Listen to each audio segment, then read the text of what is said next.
Blasters drawn, targeting systems locked, adrenaline surging, and then he pulled out a spoon. A literal, Earth-made, stainless steel spoon. 12 Zarkith soldiers, each bred for war, each a living weapon, froze in place. Captain Elias Rourke smiled pleasantly.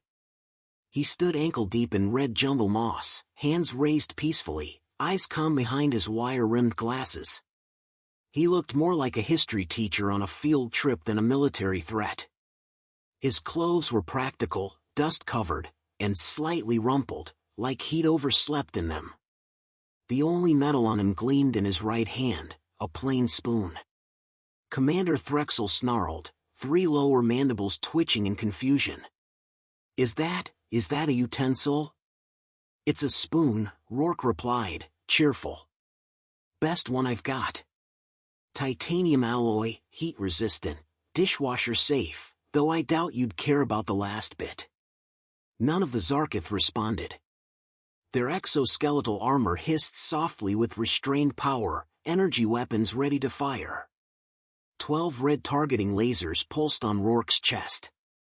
He glanced down at them. Ah, festive. Threxel barked a command. 2 soldiers advanced, rifles up. Kneel. Rourke sighed. If I kneel, I'll spill the leaves. And then we'll have to start again. I promise, I'm unarmed, unless you're allergic to sarcasm. The soldiers hesitated. The spoon glinted strangely under Gravith 9's twin suns. You think this is funny, human? Threxel stepped forward, armor plates clanking. You wandered into restricted Zarkith territory. You were warned. And now you insult us with a child's eating tool? Technically, you ambushed me, Rourke corrected. Also, it's not an eating tool. It's a brewing tool. I'm making tea. You're what? Tea, Rourke said simply. This jungle has fascinating flora. I found some tangy, citrusy leaves, smell this. He raised the steaming cup from the moss-covered rock beside him. Earth custom. Before violence, we offer hospitality. Or, warm beverages. One Zarkith twitched. Another stepped back. Threxel narrowed his eyes. You mock us. Never, Rourke said sincerely. You're far too terrifying for that. He crouched and stirred the brew gently with the spoon. Rhythmic, slow circles. Stir. Tap. Stir. Tap. The sound was oddly resonant. Threxel's eye ridges twitched. That sound. Yes, the jungle's acoustics really amplify it, don't they? Rourke smiled. Funny thing about Gravith 9. Its soil has certain, resonant properties. Like a singing bowl. Very peaceful. One of the Zarkith soldiers suddenly shivered and dropped his rifle. The weapon sparked and fizzled, as if its charge had been bled dry. What was that? Snapped Threxel.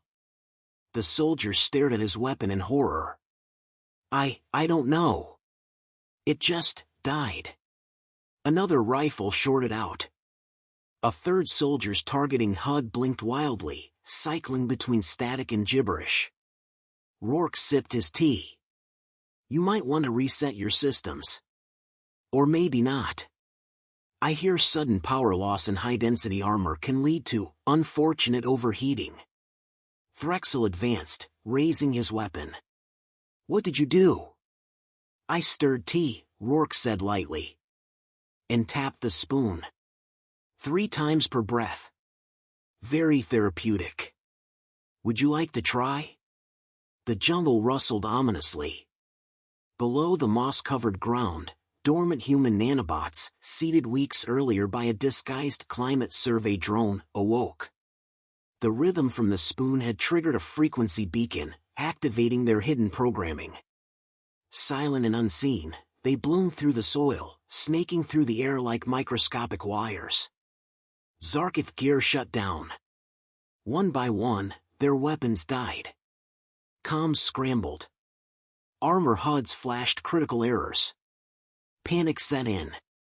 "Shield breach," one of them yelled. "My suit's autoseal is offline." "Jammer detected." "External override in process." "Commander, the atmosphere filters." Silence. Threxel roared. But even his weapon fizzled out.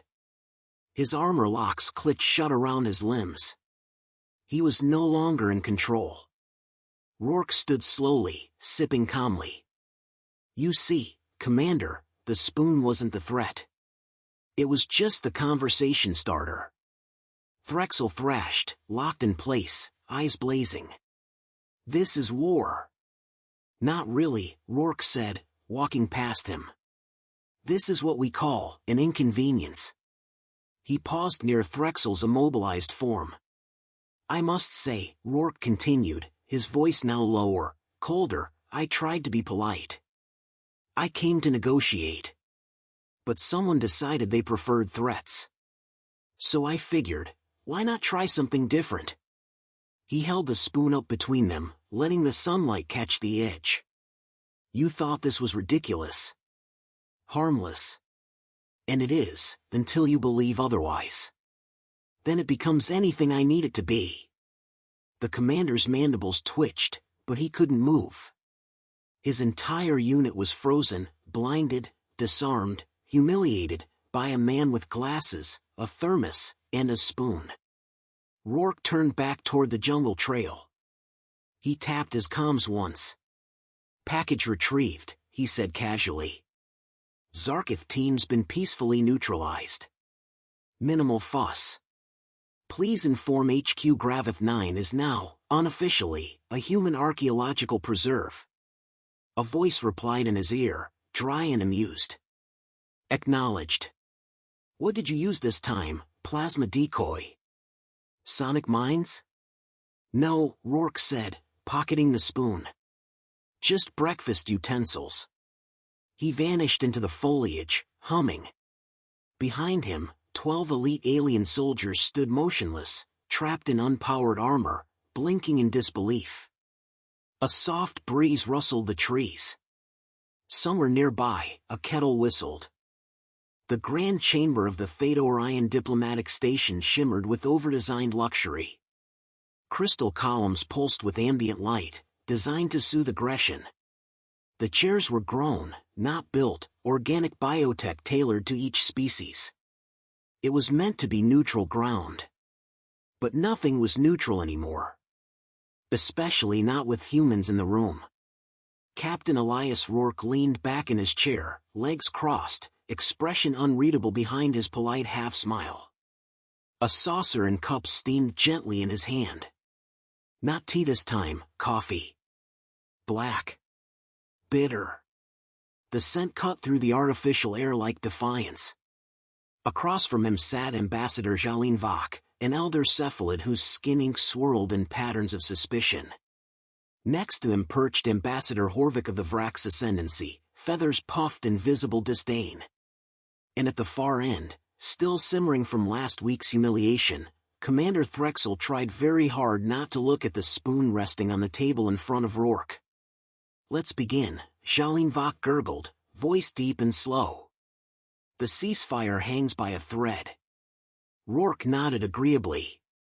"Threads are stronger than they look. Especially when woven just right." Horvik scoffed. "Your metaphors are as tiring as your provocations, human. Do you deny your actions on Gravith 9? "I don't deny anything," Rourke said. "Though I must admit, it was an excellent cup of tea." Threxel's claws clenched. "You sabotaged Zarkith weaponry. You disabled an elite unit with psychological warfare disguised as hospitality." "That's an interesting interpretation," Rourke replied lightly. "Is hospitality now a war crime?" Jalin Vach raised a tentacle. "Enough posturing. The Coalition demands a technical audit of human technology. We cannot operate in good faith if you hide your capabilities." "I'd be delighted to share," Rourke said, producing a datapad. Here's the full schematics of the equipment I used on Gravith 9. Everyone leaned forward. Threxel's eyes narrowed. Rourke placed the datapad gently on the table.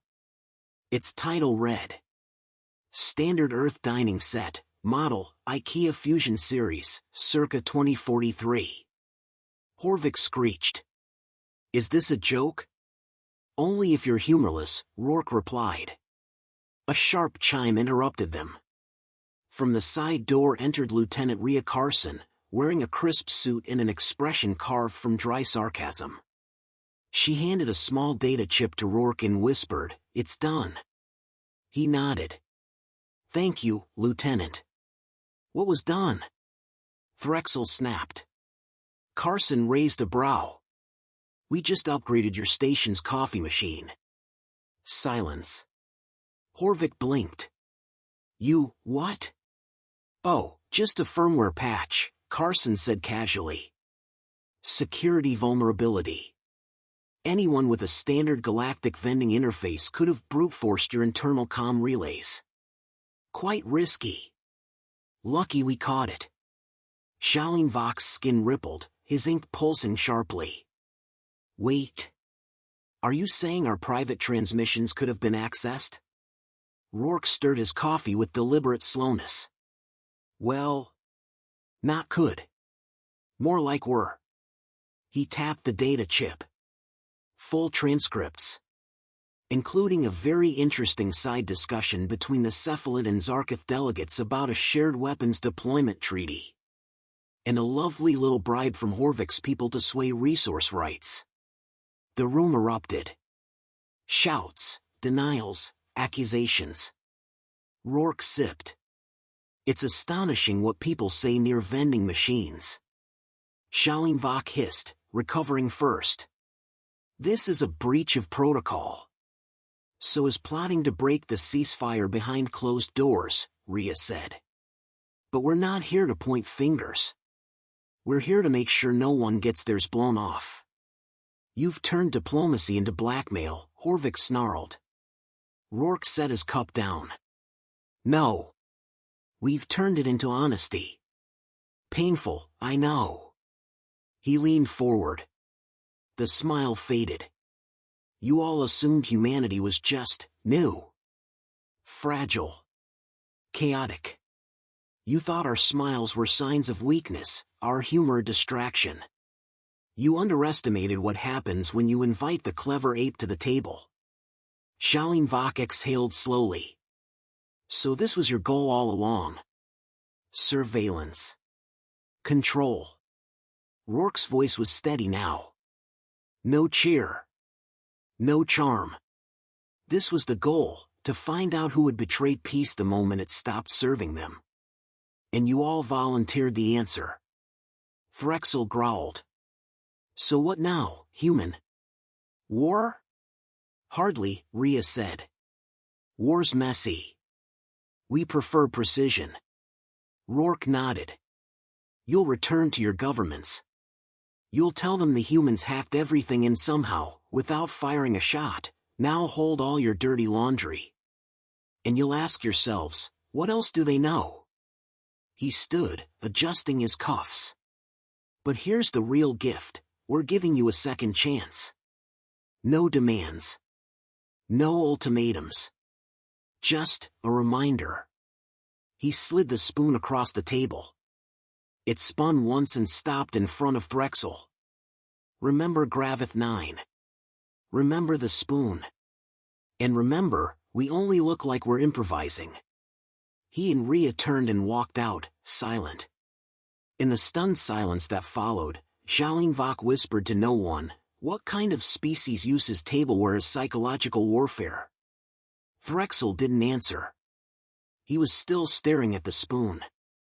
The Zarkith homeworld shimmered beneath its amber sun, a harsh, cracked landscape of molten deserts and fortress cities built into mountains. Inside the primary military citadel, in the deepest laboratory vault, 12 scientists stood around a table, staring at a spoon. A very normal-looking spoon. It does nothing, grumbled Vexen, the lead Xenotech engineer. His claws clicked anxiously as he scanned it again. No signal. No embedded frequency chip. No trace elements. Then explain Gravith 9, barked General Krozu, his voice low and rumbling, like tectonic plates grinding. 12 elite soldiers, frozen. Systems disabled. A single human escaped an ambush without firing a shot. You will not tell me it was coincidence. The lab fell silent. We've scanned the material down to the molecular lattice, Vexen said at last. It's titanium alloy. Polished. Balanced. Elegant craftsmanship, if crude. Kroza stepped forward. His armored bulk made the floor hum. Then perhaps you're looking at the wrong thing. He turned to the rest. Consider this. What if the spoon wasn't the weapon? What if it was the distraction? They stared at him, confused. He never needed a device, Krozu continued. He needed us to believe it was one. A younger scientist blinked. That's psychological warfare. Krozu nodded. Humans have spent centuries mastering it. Misdirection. Humor. Hospitality. They lull you. Make you drop your guard. Then they twist perception until you do their job for them. Another scientist muttered, but that would mean the Gravith 9 defeat wasn't a fluke. It was a test. Kroza grunted. Exactly. And we failed it. The lights flickered. A soft chirping echoed through the lab, then a voice. Cheerful. Childlike. Human. Hi there. This is Sammy. Have you washed your hands today? Kroza froze. What was that? The screens in the lab all blinked to blue. A cartoonish smiling face appeared, round, freckled, too friendly. Sammy, Secure AI Management Module, Youth Mode activated. The scientists backed away. Now playing, spoons are fun. A musical guide to hygiene. Music started. Cheerful. Bouncy. The lights dimmed and strobes flashed. Shut it off. Kroza roared. Kill the feed. They couldn't. The mainframe was no longer responding. One by one, auxiliary systems shut down, ventilation, door controls, even oxygen monitors. Where did the signal come from? Vexen shouted. The cartoon face winked. Gravith 9 thanks you for participating in its trial phase. Then, the song looped again. High above the Zarkith world, aboard the human stealth ship Laughing Widow, Lieutenant Carson leaned back in her chair and smiled. Confirmed breach, she said. Every defense system from atmosphere sweepers to hydration processors. They never saw it coming. Captain Rourke stood beside her, sipping tea. Good. Let them sweat. We deployed Sammy too early, she asked, raising a brow. Not at all, Rourke replied. Sammy is the best part. It's what they fear most, a threat that sounds like a joke. They still think we're improvising. Carson smirked. To be fair, Sammy does use ukulele versions of Earth nursery rhymes to disable systems. Rourke set down his cup. And that's what makes it terrifying. Because the threat isn't what it is. It's what they can't explain. A new alert blinked onto Carson's console. Transmission intercepted. They're scrambling emergency war protocols across the Zarkith hierarchy. Civilian networks are collapsing under misinformation. Panic's spreading. Rourke nodded. Just like we planned. He walked toward the observation window. The planet glowed below, proud and fractured. This is how it begins, he said softly. Not with fleets. With ideas. With fear. Far beyond Zarkith space, across a dozen star systems, rumors began to spread. Whispers in cantinas, secret forums, encrypted interspecies chats. Stories of a single human who dismantled a battalion with a smile. Who crashed a treaty with a coffee machine. Who carried a spoon that broke an empire. Some said the spoon emitted dark energy. Others swore it was nanotech bonded with a sentient virus. Theories spiraled wildly. And through it all, one phrase echoed across every rumor, whispered with unease. Fear the spoon. Back aboard Laughing Widow, Carson studied the ripple effects on her screen. Galactic Trust Index just dropped 10 points, she said. Half a dozen interspecies alliances are falling into doubt. Nobody knows who's been compromised. Everyone thinks the humans know everything. Rourke folded his arms. And the best part is, we didn't even have to lie. We just let them talk. They'll retaliate. They'll try, Rourke said. But retaliation requires unity. And right now, every species is wondering whether their neighbor already cut a deal with us. Carson looked over. So what's next? Rourke smiled faintly. We let them panic.